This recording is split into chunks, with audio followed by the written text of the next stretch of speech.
He's the man. And, of course, they need people like that to misdirect this gathering awareness. And the awareness is not only coming from shows like you and people like me, it's coming from daily experience, of course, now.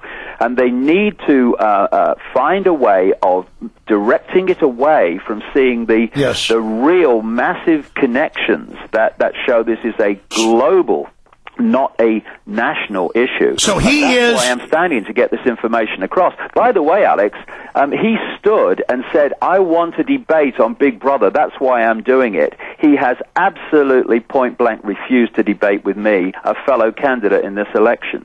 Amazing. So bottom line, he is a change agent masquerading as the alternative. He is controlled opposition. There's a very good chance that that is what this game is about. Well, there's no doubt. If you've got every top neocon, the inner circle of global neocon power coming to his district to campaign for him because he's fighting the New World Order, I mean, this is incredibly obvious. We're going to do a behind-the-scenes discussion for PrisonPlanet.tv and Internet listeners right now. We'll be back for everybody else in just a few minutes. Stay with us. David Icke. All right. David? Yes, mate. What I'm doing now is, with a really big guest, is I just skip the breaks for the Internet audience so we don't waste any time, and we'll come back and get into other issues in just a few minutes. But we will take the bottom of the hour break in about 10 minutes, so you'll have a break then. Why don't you, right now, we'll do this before you leave on the full show, tell us about some of the websites, some of the things you're working on right now, some of the new books and videos. Okay. Go ahead and tell us about that now, David. Okay, what's happened since 9/11 particularly, but certainly in the last couple of years, there's been an explosion of interest in this whole information that I'm putting out.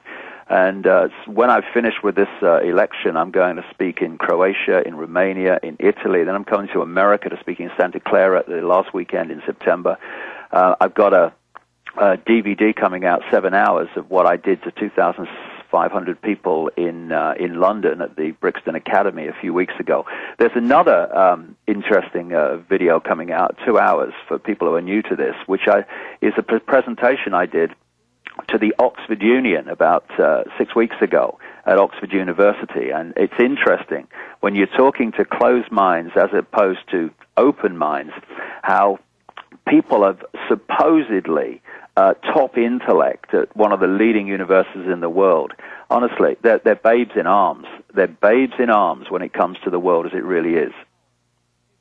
Well, I totally agree with you. What was the difference? I mean, a few palpable examples of talking to the educated idiots who are in this small, sequestered world looking at the universe through a straw versus talking to open-minded people. Well, you know, it's interesting. The more that I've traveled this journey, of course, the more subjects I've realized you've got to get some kind of understanding of to appreciate how all the pieces fit. And one area is the way the brain works. You know, there are two sides to the brain, two hemispheres of the brain. The right brain is the creative. It's the out there. It can see connections. It can think in a different way, in a maverick way, in an off-the-cuff way, with imagination. And then you've got the left brain, which we need, which is about language, it's about seeing everything as a part, it's about seeing structure and all the rest of it.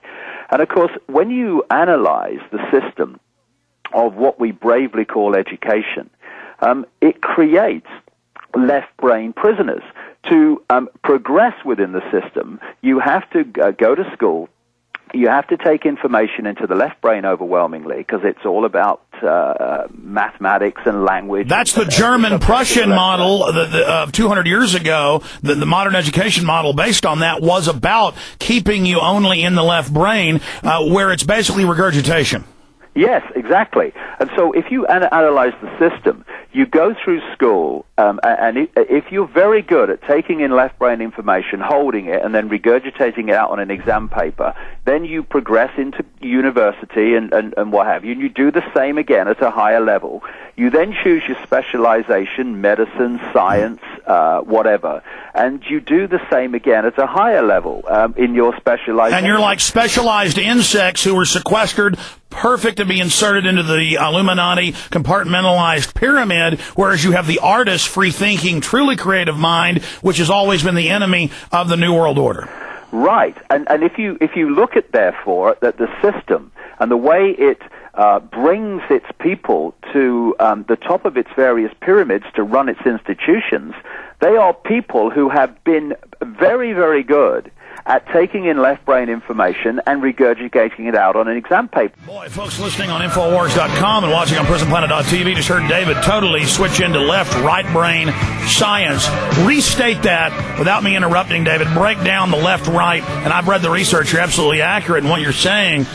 For people, and how this Illuminati pyramid goes after certain compartmentalized, shuttered individuals. Like, you'll talk to globalists, and you'll find out they're compartmentalized and have been selected because, like a specialized insect in an anthill, they carry out a specific function, which is totally left brain.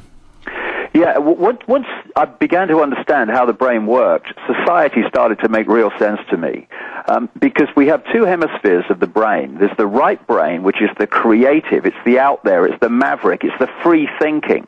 It's that which will not be imprisoned. It's that which can see connections between things and not just see everything as divided and apart. Now, the left brain really helps us function in this world because it's about language, it's about structure, and it's about the world of the five senses, if you like. And it's important. You know, we need whole brain people, because if you're only right-brained, we all know people like that, they're very creative, but they can't function in this world. But there's another extreme, which is becoming a left-brain prisoner, which I have to say is where most people are, particularly those that run the system. And if you're in the left brain, you're just dealing with five-sense reality, which is a fraction of what there is to understand, and certainly a fraction of what there is to express yourself. And the system is designed to lock people in that tiny left brain reality, and they do it not least through the bravely entitled education system, because as you go through school, what are you doing? You're taking in left brain information, hold it, and now give it me back on an exam paper, tell the system what it's told you, and then you progress because you're very successful at school. That's basic programming. Programming, yes, it is. I mean, it's interesting, you know, Alex, that when you go through a secret society, you go up through degrees, and then when you go to university, you get a degree. Well, it's a degree of programming to a very large extent. So you go to university from school, you go through the same process of taking in left brain information and putting it out on an exam paper. You then choose your specialization of medicine, of whatever it is, science, law, all of these things. And then you go through your specialization, and to pass those exams, you do the same again. So what you've been doing all your formative life is working with left brain reality and building up the left brain to dominate your sense of reality. And it's these people who end up in the positions of power at the top of all the institutions of science and law and politics and even business. And so the system is run by left brain prisoners who are operating with a fraction of their potential of understanding reality and creativity. And therefore, we live in a left brain society.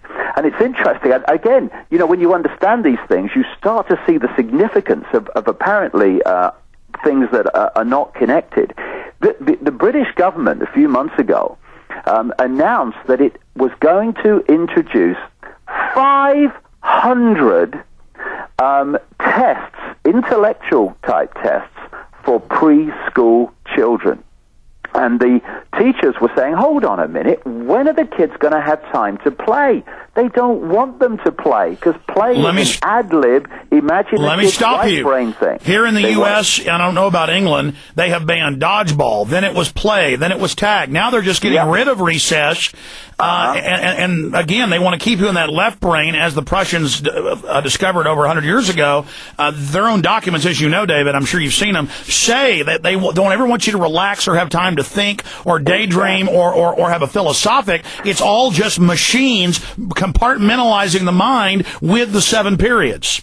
That's absolutely right. Daydreaming is a very, very important point. Daydreaming is a right brain kind of activity. Well, it's also a communion between the cerebral cortex of the left and right and the subconscious, which is the larger, more powerful system. Yeah, so what they want to do is lock people into left brain reality, because it's basically putting them into a reality bubble, what I call the eggshell.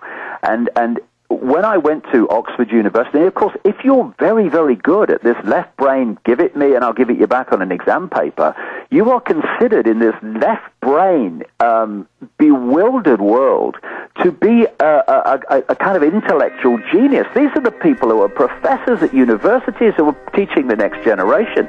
And when I went to talk at Oxford University, it was extraordinary, the concrete minds that you see who are perceived by society to be... David Icke, we got a break. Stay there. 3-minute break. We'll be right back. Get into this, then get into the big picture, the end game with David Icke. I'm Alex Jones, prisonplanet.com. Stay with us.